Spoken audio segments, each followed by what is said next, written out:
Welcome back to Kamen Rider Review, episode 104. We're talking about episodes 27 to 30 of Kamen Rider Black. Yep. These are a bit of an odd ones per se.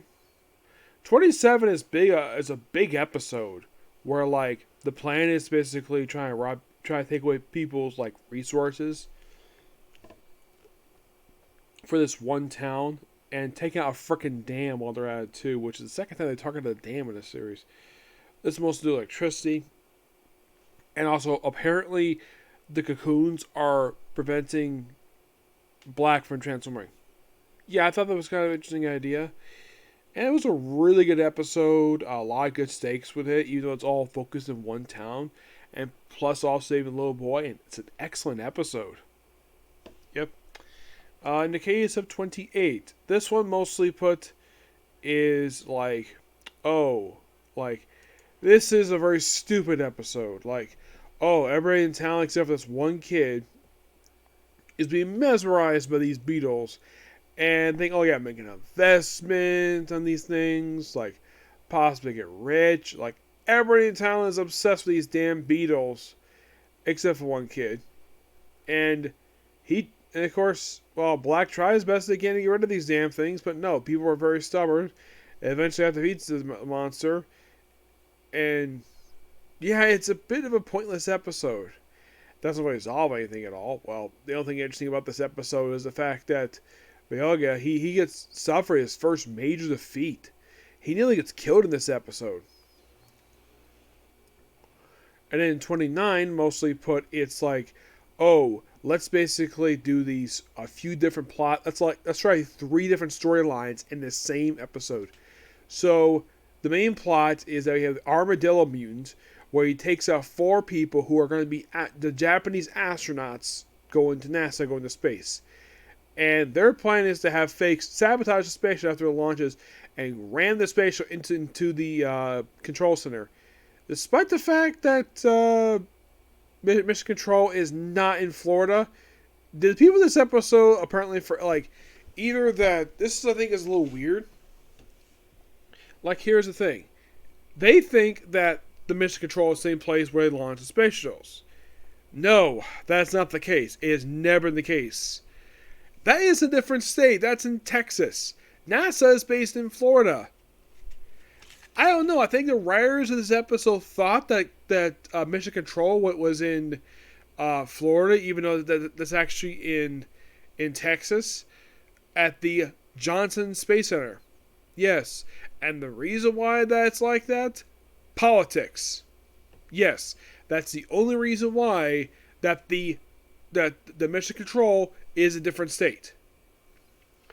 And either the writer who wrote this episode clearly forgot that, or he wrote it where Golem didn't realize that.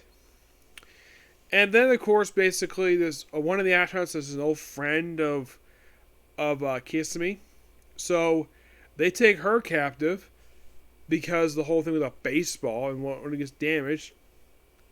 And we can use her to revive Shadow Moon. I'm like, really? This is the first time we brought up Shadow Moon since episode 17. At this point in the series, I gotta keep ranting about this. Why the heck do you keep forgetting this character exists? Because that's what it seems like happens here. It seems like half the time at this point in the series, they keep forgetting that Shadow Moon exists. It's what are they waiting for? Are they waiting for a negotiation with the actor? Is the actor just busy? Is that the reason why he was unavailable for the first few episodes? Who the heck frickin' knows? Because anytime you see him in this episode, and I was actually quite surprised in 29, he made a quick cameo at the end of episode 30. Yes, he made a cameo there. So we have another plan here. Okay, so we put aside the astronaut plot, and we use Life Force, and then because I got interesting play, we're going to use her to end the fake astronauts to lure out Kamen Rider. That's his plan. And here's the shocking thing. It works. It gets to a point where it's actually pretty successful. And, the priest basically tells him, hey, good job. You lure him out. Feel free to go home. And Armadillo basically takes him on. It's You beat them, you can get the astronauts back. So it's like, okay, so they dropped the plot with the Shadow Moon and they dropped the fake astronauts thing. So Armadillo is defeated, astronauts return back normal. It's unknown if the real one got a chance to talk to Kasumi. I thought it was kind of odd. But I thought this was a really, it's a very weird episode. They have, oh, we have this, no, we're going to do this, no, we're going to do this. Like, why the heck we have 3 planes in the same episode? It makes no freaking sense at all. So for our next episode, and this was really cool. So we start out in Hawaii, where one of the priests is basically flown to Hawaii from Japan. Okay, last time I checked, basically that's a lot of ocean at the cover. And covers Rina, who apparently has got the special ability involving locusts. And her grandfather, Toru, is appeared in this episode. Then she's taken to Japan, where apparently her ride basically is going crazy. And of course she's saved, then she's confronted by the squid monster. Yeah, I thought this was kind of weird. Yes, a squid monster. And of course, basically she's saved. First, and then of course, Kamen gets, it seems like he's about, Kamen steps in, look like he's not doing too well, about to be defeated. And then Taki returns. First time he's appeared in episode 16. And sadly, this will be his final appearance in the series. I'll get to that in just a minute. So, yeah, they work together, and it just is like great to see this guy. I'm happy to see him again. It's great to see him. It's an absolutely really good episode. We even see where he encounters the priest for the first time in this series, even encountering Basai, the warrior from basically the warrior appears. I thought it was really cool. I thought this was a really damn good episode. I thought it was just awesome. I think probably by far, like, of the 4, this one's really good. And sadly, we had to say goodbye to him because he has appeared again in the series. Now you probably think, okay, why did he not appear again? Because apparently his actor is a singer. So they couldn't have him appear. Like, could they send somebody not competent? I mean, if you might be thinking, like, okay, when was the last time we had a recurring government agent work with Kamen Rider? I mean, the last one I could think of, I think it was with V3, I think it was. Yeah, but he was not very competent. Or the one who worked with Neo Shockers. They were around for a couple episodes where pretty much all they got killed off, except like one. I thought it was a really interesting idea with this guy. I like the fact his name was Taki. And I know his name is a nod to the guy from the original series, but here's something I don't get. Like, here's the thing. The thing is, they don't acknowledge if these two are related. They just have the same last name. Like, you can say that, well, I highly doubt it's father and son, given the fact that it's only been, at this point, like, well, the thing ended in 73, so it's only been about 16 years. So, my guess is, given the fact given the same age as, well, the actor plays back, I think it's probably his cousin. Yeah, I think it's his cousin, but they don't really confirm it here.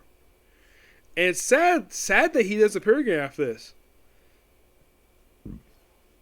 And I checked, like, was the Wicked's fault? No, I checked his IMDb.